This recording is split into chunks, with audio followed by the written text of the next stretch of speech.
चौधरी रामदास जी की 142वीं जयंती के उपलक्ष्य में और किसान छात्रावास के वार्षिक उत्सव एवं भामाशाह सम्मान समारोह के इस प्रोग्राम में मंच पर विराजमान प्रोफेसर गंगाराम जी जाखड़ साहब, डॉक्टर प्रियंका चौधरी बाड़मेर विधायक और युवा IPS भाई आशीष पूनिया और सामने विराजमान समाज के समस्त वरिष्ठ जनों, युवा साथियों, मातृशक्ति के रूप में जो किसान कन्या छात्रावास का प्रतिनिधित्व करने वाली अमृत कौर जी एवं उद्घोषक के रूप में प्रोफेसर साहब पासाराम जी, महिला साहब, मिर्दा साहब और समस्त सामने विराजमान मेरे युवा साथियों, समस्त छात्र छात्राओं, आप सभी का बहुत बहुत आभार। और हम सब रामदास जी को नमन करते हैं। रामदास जी वो एक महान शख्सियत थी जिन्होंने अपने मारवाड़ के लिए शिक्षा की अलग जगाई और उन्होंने अपने समय में शिक्षा के महत्व को समझा, क्योंकि उन्होंने अनुभव किया कि शिक्षा का क्या महत्व है।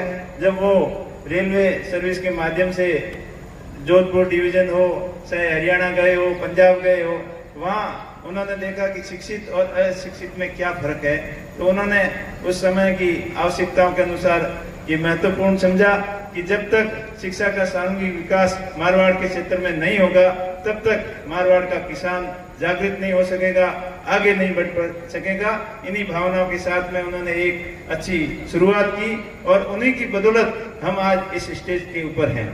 आज बाड़मेर के अंदर जितने भी यहाँ के अधिकारी हो, चाहे नेता हो, चाहे बिजनेसमैन हो, चाहे और भी किसी एक्टिविटी के अंदर एक्टिव लोग हो, वो उनकी ही सोच की बदौलत है। और उनका एक सपना था कि आने वाला समय एक समर्थ मारवाड़ कैसे बने, और आज हमने प्रयास भी किए और उनके पद चिन्हों पर चल रहे हैं। लेकिन आज भी उन्होंने जो सोचा था उन सपनों से अभी अपन दूर हैं। उसके लिए सबको मिलकर प्रयत्न करने होंगे, प्रयास करने होंगे कि इस शिक्षा के अलग को और ऊंचाइयों तक और आगे तक कैसे ले जाएं।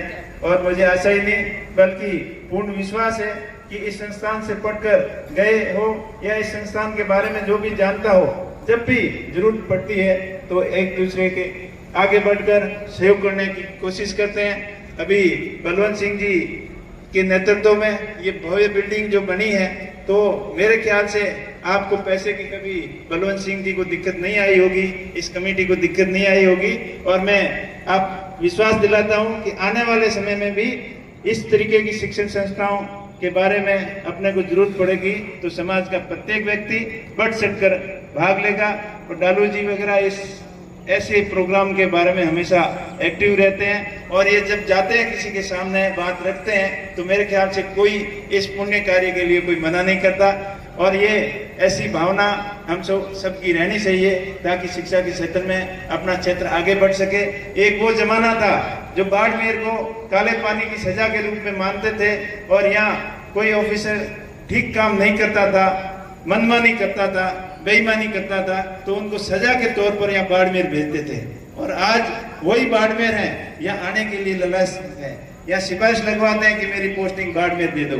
ये कभी संभव हुआ जब रामदास जी जैसे उन्होंने प्रयास किए शिक्षा के क्षेत्र में, तभी संभव हुआ, नहीं तो यहाँ का कोई ऑफिसर ही नहीं था। आज देख लीजिए बाड़मेर के अंदर चाहे शिक्षा के क्षेत्र में हो, चाहे अन्य इंजीनियरिंग सेक्टर में हो, अन्य सर्विस में हो, एडमिनिस्ट्रेशन सर्विस में हो, यहाँ के स्थानीय लोगों की पूरी भागीदारी है।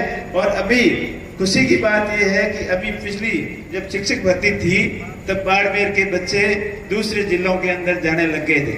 और एक समय ऐसा था कि यहाँ पढ़ाने के लिए बाहर के जिले के बच्चे आते थे मास्टर बन के, और यहाँ से मास्टरों की बहुत ज्यादा कमी थी। तो ये सुधार तभी हुआ जब अभी प्रोफेसर साहब बता रहे थे, मेरे को पूछ रहे थे कि शिक्षा के प्रति अभी गांव के अंदर क्या माहौल है। तो हमारे ये डिस्कस हो रहा था कि अभी बहुत ज्यादा एक्टिव है। अब हमारे समय में जब स्कूल में बच्चे पढ़ते थे तो मास्टर पूछते थे, कोई गेस्ट आता था बच्चों को पूछता था कि बेटा बड़ा होके क्या बनोगे, तो बच्चे कहते थे मेरे को तो मास्टर बनना है। या पुलिस वाला बनना है। पहली चॉइस तो फौजी की थी और फिर मास्टर, पटवारी, ये 4-5 के अलावा उनकी कोई सोच नहीं थी। लेकिन आज स्कूल के अंदर जाओ, छोटी से छोटी गांव की प्राइमरी स्कूल के अंदर जाके बच्चों को पूछे हुए तो उनका पहला सवाल होगा कि मेरे को इंजीनियर बनना है, कोई बोलेगा मेरे को डॉक्टर बनना है, कोई बोलेगा मेरे को तो ऑफिसर बनना है, आईपीएस बनना है, फौजी बनना है तो कर्नल बनना है। इस तरीके की ये जागृति आई, ये शिक्षा की वजह से आई और सब लोगों ने इसकी तरफ ध्यान दिया था। भाई मैं इस मंच के माध्यम से ज़्यादा कुछ नहीं कहूँगा कि आपको भाषण सुनते सुनते 3-4 घंटे हो गए, आप भी थक चुके हो, वो लंबी चौड़ी बात नहीं करूँगा। मैं संक्षिप्त में ये कहना चाहूँगा कि अपन को और अधिक इसके ऊपर जागरूक होने की ज़रूरत है और गाँवों की स्कूलों के ऊपर और ज़्यादा ध्यान देने की ज़रूरत है। अगर अपन तय कर लेंगे कि अपने अपने गाँव की स्कूल को अच्छी डिजिटल स्कूल, मॉडर्न स्कूल कैसे बना सकते हैं, स्कूल के अंदर क्या कमियां हैं उनको पूरा कैसे करें, और स्कूल के प्रति भामाशाह और जो अभिभावक हैं, पेरेंट्स टीचर मीटिंग होती है उसमें पार्टिसिपेट करेंगे और स्कूल के अंदर और मूलभूत सुविधाएं क्या है।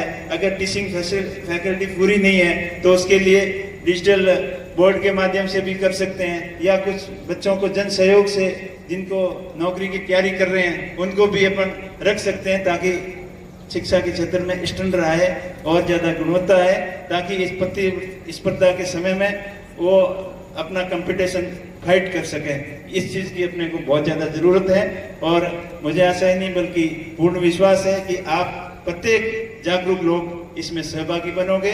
मेरा स्कूल डिजिटल स्कूल कैसे हो इसके बारे में आप निरंतर प्रयास करें और अपने अपने स्कूल को डिजिटल स्कूल बनाएं, और इसके साथ साथ में हर एक्टिविटीज के अंदर आप अपना स्कूल आगे कैसे बने, चाहे खेल के अंदर हो, स्पोर्ट्स के अंदर हो, और भी कई एक्टिविटियां होती हैं स्कूलों के अंदर, स्काउट गाइड है, एनसीसी है, एसएससी है, हर प्रकार की एक्टिविटी के अंदर बच्चों की हॉबीज क्या है, उनकी रुचि क्या है, उस तरीके से बच्चों को अपन तैयार करेंगे तो निश्चित तौर पर आने वाला समय सबके लिए अच्छा होगा। और विशेष तौर पे मैं यहाँ से बच्चे जो विदाई लेके जा रहे हैं और कॉलेज से जो छात्राएं विदाई लेके जा रही है उनको भी उनके भविष्य की उज्जवल कामना करता हूं। और मैं इस मौके पर आपको यही कहना चाहूंगा कि अपने आप को किसी से आप कमजोर नहीं समझें। आपके मन में किसी भी प्रकार की शंका और झिझक नहीं होनी चाहिए और आपके मन में ये कभी भाव नहीं आना चाहिए, नकारात्मक भाव कभी नहीं आने चाहिए कि मैं ये नहीं कर सकता। अभी कुछ बच्चे पूछ रहे थे आशीष जी को कि मेरे को आईपीएस बनना है तो कैसे बन सकता है, तो ये बहुत अच्छी बात है। अगर आप ये ध्यान कर लोगे कि आशीष जी सामान्य किसान परिवार के बेटे हैं, इनके पिताजी सामने बैठे हैं, यहाँ भी बैठे थे, तो वो अगर सामान्य ग्रामीण परिवेश से जाकर आईपीएस बन सकते हैं तो आप भी बन सकते हैं। अगर जोगेंद्र पूनिया यहाँ से इसी हॉस्टल से पढ़कर आईपीएस बन सकते हैं तो आप भी बन सकते हो।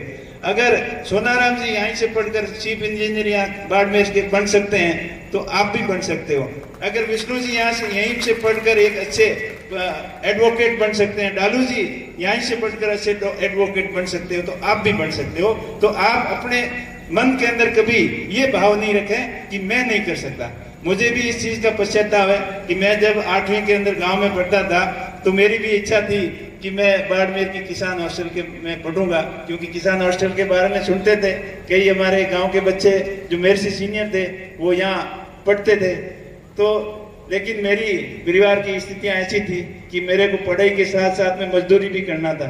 तो यहाँ बाड़मेर के अंदर कोई इंडस्ट्री एरिया था नहीं, तो मैंने सोच किया बालोतरा, वहाँ औद्योगिक एरिया था, तो वहाँ जिगर और ये कपड़ा रंगाई छपाई का काम करके साथ साथ में मैंने 12वीं की और 10वीं तब तक गांव में ही कर ली थी।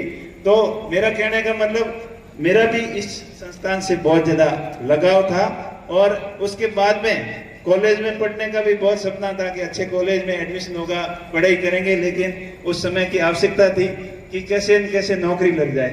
तो 10वीं करते ही फौज की भर्ती के पीछे पड़ गए और धीरे धीरे 12वीं होते ही फौज की भी नौकरी लगी, साथ में पुलिस की भी लगी। तो दोनों में सोच किया वो पुलिस वाली ठीक है, इसमें जाते हैं। तो पुलिस की नौकरी ज्वाइन करने के बाद में फिर भी मन नहीं भरा।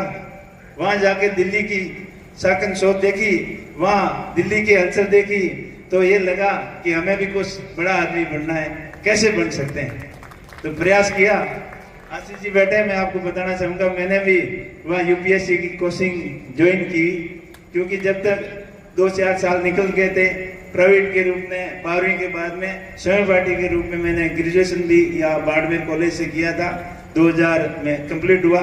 तो उसके बाद में वहाँ तैयारी शुरू की, लेकिन वहाँ लगा कि यहाँ अपनी बात जमने वाली नहीं है, क्योंकि वो लग जाता है कि अपन क्या करने जा रहे हैं और क्या कर पाएंगे कि नहीं कर पाएंगे, कोशिश करने पे पता चल जाता है। तो वहाँ बात नहीं बनी, वही आशीष जी वाली बात सामने आ गई और किसी ने बोला कि आपकी इंग्लिश अच्छी नहीं है तो आप नहीं कर सकते हो। और फिर हिंदी भी बहुत बढ़िया नहीं थी, गांव के अंदर तो पढ़ाई इस स्टैंडर्ड की थी, आजकल तो फिर भी स्टैंडर्ड काफी सुधरने जा रहा है। तो पहले के 10वीं में आए तब तक ABCD भी पूरी तरीके से नहीं लिखनी आती थी, और 10वीं में भी बाई ग्रेस पास हुए, 12वीं में बड़ी मुश्किल से पास हुए, लेकिन हिम्मत कभी नहीं आ रही। तो वहाँ वो तो नहीं सपना साकार हो पाया कि मेरे को ऑफिसर्स बनना है, IPS बनना है, लेकिन उसके फिर दिमाग सेंच किया कि और कुछ कर सकते हैं, अपना बिजनेस के अंदर पार्टिसिपेट करके देखें, काम धंधा में अपना भाग्य आजमा सकते हैं। क्योंकि संतोष नहीं किया, नौकरी तो थी, लोग मुझे बोलते थे कि क्या करना यार, नौकरी लगी है, अपना मौज से रहते हैं, मस्ती से रहते हैं, लेकिन मेरा दिमाग कुछ अलग ही चल रहा था। तो मैंने नौकरी के साथ साथ में अपना बिजनेस करना शुरू कर दिया। शुरुआत में बहुत काफ़ी असफलताएं हुई, उतार चढ़ाव हुए, लेकिन मैंने हिम्मत नहीं हारी कि मैंने जो ठान लिया है वो करके दिखाना है, ये भाव हमेशा मन में रखे। बिजनेस में भी 1-2 जगह बहुत काफ़ी मार पड़ी, फिर दोबारा रीस्टार्ट किया, फिर जाके अच्छा समय आया, अच्छा मौका लगा। और हर एक प्रत्येक आदमी के जीवन में एक गोल्डन चांसेस जरूर आते हैं, लेकिन उसको अपन कैसे भुना सकते हैं, अपना कैसे सकते हैं, वो अपने खुद के ऊपर डिपेंड करता है। तो मुझे भी अच्छी काम धंधे की लाइन हाथ लगी और फिर नौकरी से रिजाइन कर दिया।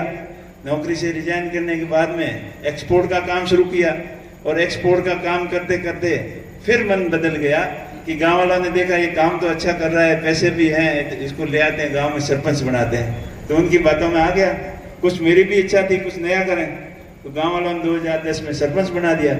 उसके बाद में फिर यहाँ भी मन नहीं लगा, सरपंच वाला काम देखा कि इधर जाना उधर जाना, ये करना वो करना। ये सुनाराम जी बैठे हैं कि किस तरीके से सरकारी दफ्तरों के चक्कर काटते हैं, काम होते हैं, क्या क्या पापड़ बेलने पड़ते हैं, उसमें भी मन नहीं लगा। फिर अपना दूसरे बिजनेस के अंदर ट्राई किया। ये आते आते 2017 तक, उसकी बाद की कहानी तो आपको सबको पता है, बताने की जरूरत नहीं है। मेरा कहने का मतलब है आप निरंतर प्रयास करोगे तब आप जिंदगी में सफल होगे, और कभी असफलता से हताश नहीं हुए। आप क्या ट्राई करते हो, असफलता होती है तो आप उससे हताश होकर बैठ जाते हो, अब मेरे से नहीं होगा, मेरे से नहीं होगा, ये भाव कभी आप बच्चों मन के अंदर नहीं रखना। और जो लाइन नहीं हो सकती है तो उसके लिए दूसरी ट्राई कर सकते हो, लेकिन नकारात्मक भाव अभी अपने जीवन के अंदर आप कभी नहीं रखना, तो सफलता जरूर पाओगे।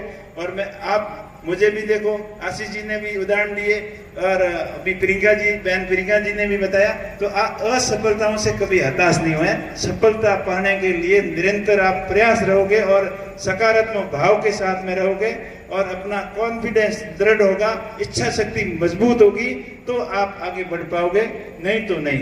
अब उसके साथ साथ में अपना कैरेक्टर भी अच्छा होना चाहिए, चाल चलन भी अच्छी होनी चाहिए, आचार विचार भी अच्छा होना चाहिए, और लोगों से मेल मिलाव भी अच्छा होना चाहिए, तब जाके आप सब अपनी जिंदगी में आगे बढ़ सकते हो।